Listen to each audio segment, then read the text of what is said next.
Hello, dear people, big and small. This is your crazy Auntie Frida, and I actually really liked how this came out last time with the clipboard instead of my face with a funny hat because I really want to focus on the pictures. But please tell me in the comments which one you like better: funny hats videos with the noble me, or craft explanations without a person in the picture. Okay, the only person to star in here is Mr. Uhu because he helps me keeping the cards down and because I think he's so funny. So, I got a letter. Yoo-hoo, I got a letter with questions about Iceland. So the first question was, is it true that you don't have forests and that the wind is so strong? This is partly true, I must say. There is a popular joke in Iceland. What do you do if you get lost in a forest in Iceland? You stand up. The reason for this joke is that the majority of the trees are really small, partly also because of the wind. Here I painted the trees in the wind direction. Some people also told me that they can't carry umbrellas because the wind is so strong. I have carried an umbrella in Iceland on and off, but I also have just said, okay, today there is so much wind that I skip the umbrella. It all depends on the situation. And one of the first things I was told when I came to Iceland first was that it was the country with the biggest reforestation rate in Europe. So we actually have some really big conifers as well. As all countries, we have to deal with the consequences of climate change and the wandering of species. So this bird, whose bill is a really specialized tool for opening pine cones, has been sighted in Iceland, and I don't know if that's a good or a bad sign, but I like birds and I like painting birds, and I sort of grew up with this bird in my grandpa's old bird books. So I decided to do a homage to it and to use the bird as a symbol how we can use our specialized tools to make the best of our lives and the time we have on Earth. The next question in the letter was which land formations are there and what's it with the geothermal energy. We indeed have a lot of geothermal sources, and since there was also the question, is the language hard to learn, I decided to say this language is like the landscape.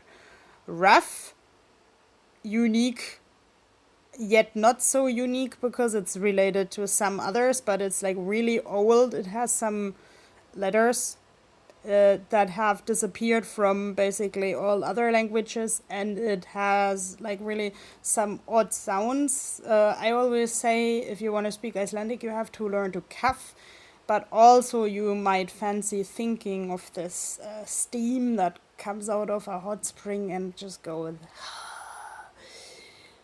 Okay, this is my impression of Icelandic. Tell me your impressions if you learn Icelandic. And I tried actually to paint Krýsuvík. Yeah, okay, now let's pronounce it right. Krýsuvík. With this thing between a German U and a German Ö, sort of. And I don't know what the word Krýsuvík as such means, but it is a geothermal field where the earth is brown and green and orange, and in the midst of this brown and green and orange there are these bright blue drill holes that smell a little bit interesting, and you can wander around in this field.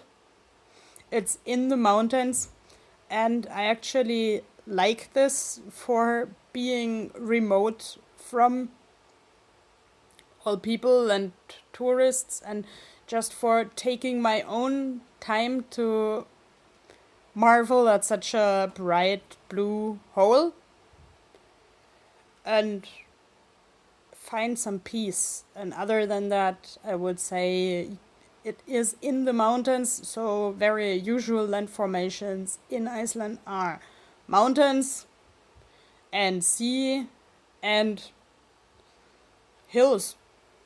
Reykjavik is very full of hills, so when I first came here, I was like, every kind of 200 meters, because I was not used to always have to go uphill or downhill. The next question was, how do I deal with, or how do people deal with the idea that this is so far away from everything? As I said, in the context with Krýsuvík, sometimes I like being far away from everything. I like being somewhere where I can be myself without always someone phoning me and someone telling me, oh, this doesn't work because people are looking and so on. But it can be a little bit tricky if you want to buy something specific, if you want to go somewhere spectacular. And okay, I can't paint a decent airplane for 5 cents, but at least I hope you can recognize this is supposed to be an airplane. And of course, the airplanes gather much criticism because of the climate change, but there is almost no other realistic way of getting somewhere. If you have to be somewhere at a certain date, you have to take an airplane from Iceland. So this can be a little bit tricky. But what I like about Iceland is that it has always found an idea to improvise something.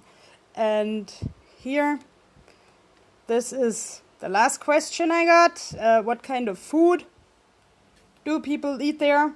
I decided to sketch the most important traditional foods, like sheep, especially the lamb, then skyr, which is a milk product, sort of like a predecessor of cheese, and I purposefully painted it as a ball in a bucket because, like, back in the day, it was rolled into a ball and squeezed in a cloth to drain the liquid. Today it comes in those plastic cups with which contain like a pound of skyr, and which the environmentalists don't like that much either.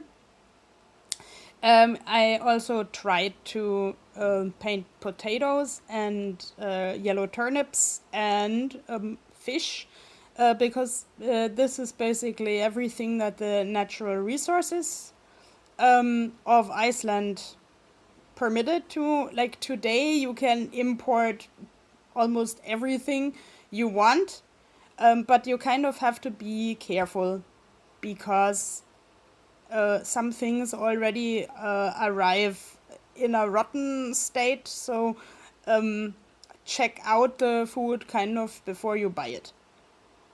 And I personally have switched to like only buying what I need and what I really would eat this day or the next day. This saves me a lot of money and saves me a lot of trash. I hope you enjoyed those pictures. Tell me which questions do you have about Iceland and what could I paint for you and with you. See you. Bye.